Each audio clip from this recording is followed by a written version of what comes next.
তোমাদের সকলকেই আমার ইউটিউব চ্যানেলে স্বাগত।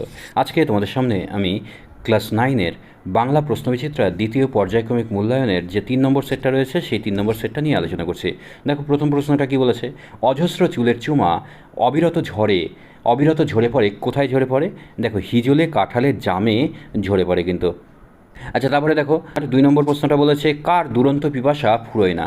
এটা কিন্তু তোমার একগুয়ে ছেলেটার দুরন্ত পিপাসা কিন্তু ফুরোয় না।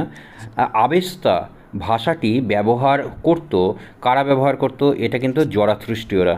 স্বামীজি কাকে মা বা ধীরা মাতা বলে সম্বোধন করেন? এটা কিন্তু সারাবুলকে। তারপরে একজোড়া নতুন কুঞ্জিদার শান্তিপুরের কাপড় হাতে করিয়া আনিয়াছিল। এখানে কুঞ্জিদার বলতে বোঝানো হয়েছে, কি বোঝানো হয়েছে বলো তো? এটা কিন্তু শান্তিপুরের কলকা করা অথবা নকশাদার শাড়ি। হিন্দি সাহিত্যের বঙ্কিম বলা হয়েছে, কাকে বলা হয়েছে? প্রেমচন্দ্রকে বলা হয়। ঝাঁটা শব্দটি কি জাতীয় শব্দ? ঝাঁটা শব্দটা কিন্তু তোমার দেশি শব্দ। তারপরে মিশ্র বা শঙ্কর শব্দের উদাহরণ হলো, এটা কি হবে? এটা কিন্তু তোমার ধন দৌলত হবে। আচ্ছা লুঙ্গি কোন ভাষায় থেকে আগত হয়েছে? লুঙ্গি আগত হয়েছে বর্মী থেকে। কেশবতী কন্যা যেন এসেছে আকাশে, উদ্ধৃতাংশটিতে কবি কি বোঝাতে চেয়েছেন? সন্ধ্যার অন্ধকার যেন কোনো কেশবতী কন্যার ঘন চুলের মতো মোহময় আবেশ তৈরি করেছে। 2 নম্বর প্রশ্নটা কি বলেছে, ফুরোয় না সেই একগুয়েটার দুরন্ত পিপাসা। এখানে কবি দুরন্ত পিপাসা বলতে কি বুঝিয়েছেন? প্রবাসীর জন্মভূমির প্রতি যে অমোঘ আকর্ষণ, কবি সেটাকেই বুঝিয়েছেন। তারপরে আলাল ও হুতুম এই দুটো শব্দ বলতে কী বোঝে বলো তো? এই দুটো কি?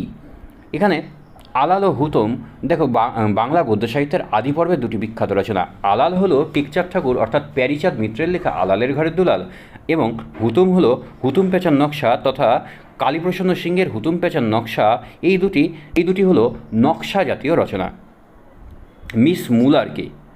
মিস মুলার হল সম্পূর্ণ নাম মিস হেনরিয়েটা মুলার। 1896 খ্রিস্টাব্দে স্বামীজি কিছুদিন তার অতিথি ছিলেন।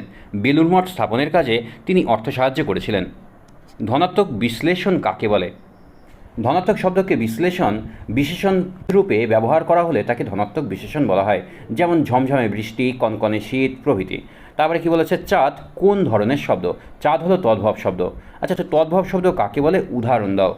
এবার দেখো যে সকল শব্দ সংস্কৃত শব্দ অর্থাৎ প্রাকৃত বা অপভ্রংশের মধ্যে দিয়ে পরিবর্তিত বা রূপান্তরিত হয়ে বাংলা ভাষায় এসেছে তাদের কিন্তু আমরা তদ্ভব শব্দ বলে থাকি।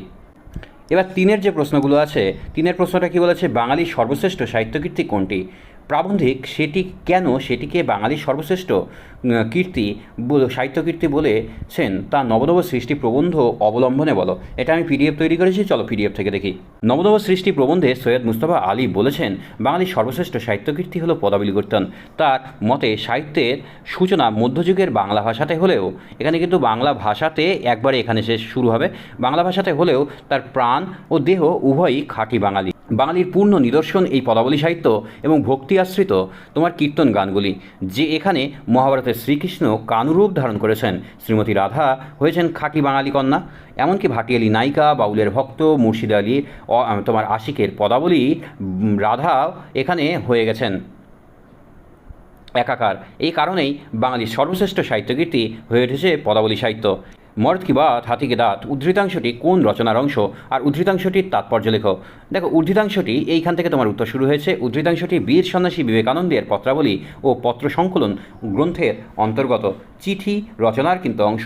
মর্দ কি বাত হাতি কি দাঁত কথাটির অর্থ মানুষের কথা আর হাতির দাঁত একবার বেরোলে তা ভেতরে যায় না।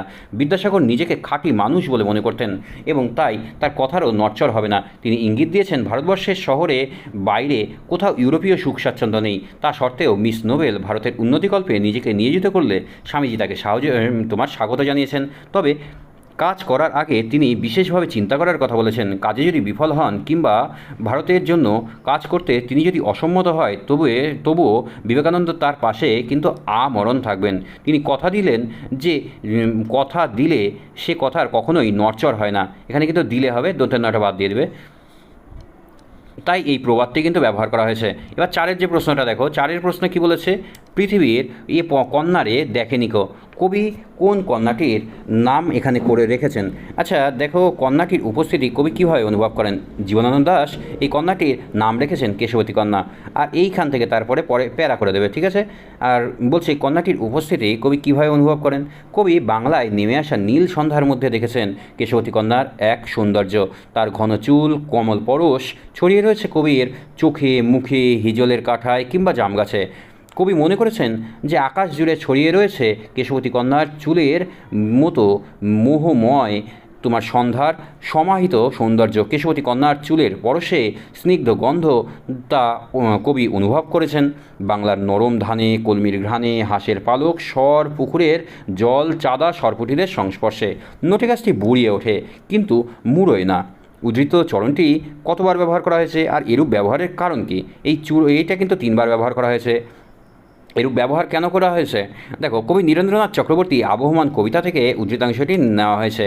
এবার এই চরণটি প্রকাশের মধ্যে দিয়ে এক আশ্চর্য সত্য, বয়স বা সময়ের চলমানতার মানুষের বুড়িয়ে ওঠা এক প্রাকৃতিক সত্য। কবি এই কবিতায় আবহমান কাল ধরে পল্লী বাংলায় ফিরে আসার গল্পের কথা বলেছেন। রূপকথার গল্প শেষ হলেও তবে নটে গাছটি মুড়িয়ে যায়।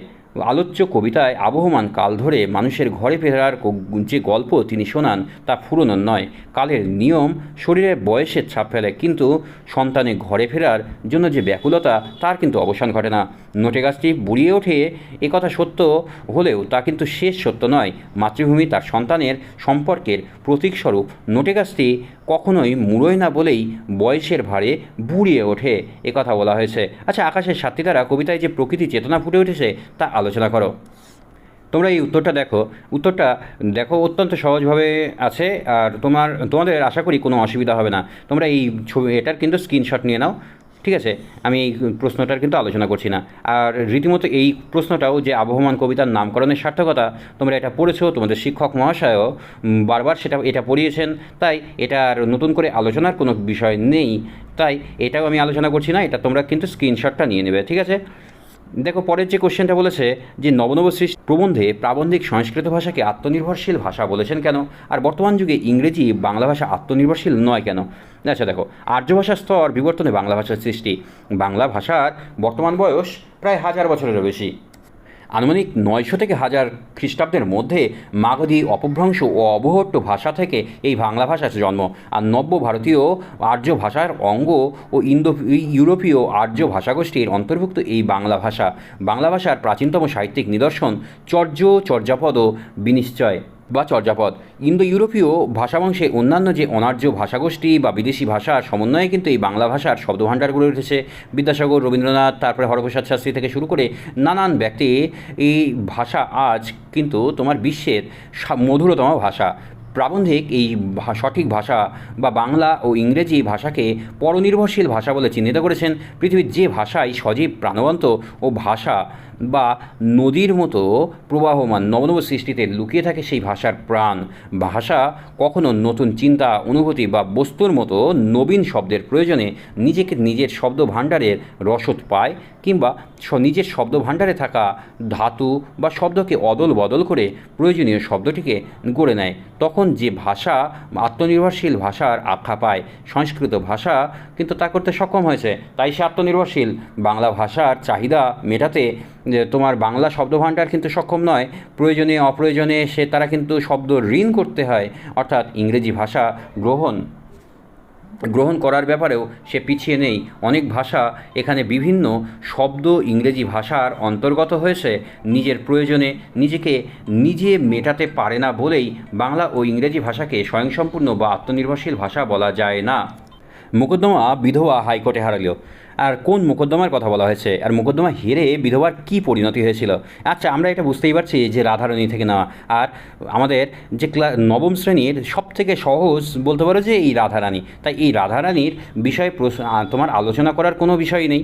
আচ্ছা দেখো, তোমরা কিন্তু এটা স্ক্রিনশট নিয়ে নাও আর তোমরা একবার পড়ে নেবে, সেই জিনিসটা কিন্তু তোমরা অনুধাবন করতে পেরে যাবে। আর এইখানে দেখো যে করভাস, তারপরে যে কোশ্চেনটা আছে, করভাস ও যে একজন সাধারণ কাকের থেকে নিজেকে আলাদা রাখতে চায় তার প্রমাণ আজকে পেলাম। কোন ঘটনায় প্রফেসর শঙ্কু তার প্রমাণ পেয়েছিলেন তা লেখো। আচ্ছা দেখো, করভাস পড়ার আগে অবশ্যই তোমাদেরকে বলে রাখা ভালো, এই করভাসের একটা সানডে সাসপেন্স আছে। এই সানডে সাসপেন্সটা কিন্তু তোমরা অবশ্যই দেখে নিও, তাহলে তোমরা কিন্তু করভাসের যাবতীয় প্রশ্ন উত্তর থেকে শুরু করে কোনো কিছুই তোমাদের কিন্তু সমস্যা হবে না। ঠিক আছে, এই তোমরা মোবাইলে সানডে সাসপেন্সটা দেখে নেবে। আর এটাও অত্যন্ত সহজ রয়েছে।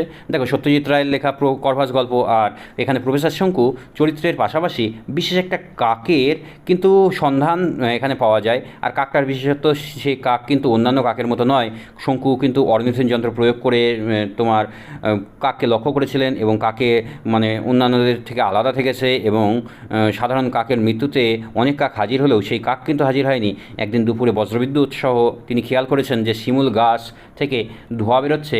তারপর বিকেলে বৃষ্টি থামার পর প্রচণ্ড কাকের কোলাহল শুরু হয়, কিন্তু চাকর প্রহ্লাদকে খবর পাঠালে তোমার প্রহ্লাদ জানায় যে বজ্রাঘাতে একটি কাকের মৃত্যু হয়েছে। শঙ্কু দেখেছিলেন সব কাক যখন কোলাহল করছে, এই যে এই শব্দটা দুবার এসছে, যে এটা একটু বাদ দিয়ে দিবে, ঠিক আছে। আর তারপরে এই যে এটা তোমরা দেখে স্ক্রিনশট নিয়ে নাও, আর একটু আছে দেখো এইখানে, এইটা তোমার শেষ হয়েছে। আর পরের প্রশ্নটা দেখো, যে করভাস গল্পটি অবলম্বনে প্রফেসর শঙ্কুর যে পরিচয়। আচ্ছা দেখো, প্রফেসর শঙ্কুর পরিচয়ে তোমরা কিন্তু পয়েন্ট তোমাদের অবশ্যই করতে হবে, আর এটা অত্যন্ত গুরুত্বপূর্ণ প্রশ্ন। এবার দেখো, পশু প্রেম, তারপরে তোমার অনুসন্ধান প্রবণতা, উদ্বোধনী ক্ষমতা, সৌজন্যবোধ, তারপরে তোমার পরিমিতি বা সুবক্তা, এগুলো তোমাদের কিন্তু অবশ্যই দিতে হবে। ঠিক আছে, আর দিয়ে তারপরে কিন্তু তোমাদের এটাকে শেষ করতে হবে। 8-এর যে কোশ্চেনটা রয়েছে সেটা তোমরা এখান থেকে দেখে নাও, এটা স্ক্রিনশট নিয়ে নাও, তোমাদের আশা করি কোনো সমস্যা হবে না। ঠিক আছে, তোমাদের যদি ভিডিওটা ভালো লাগে তাহলে অবশ্যই লাইক, শেয়ার এবং সাবস্ক্রাইব করো, বন্ধুদের মধ্যে বেশি থেকে বেশি পরিমাণে শেয়ার করো। ধন্যবাদ সকলকে।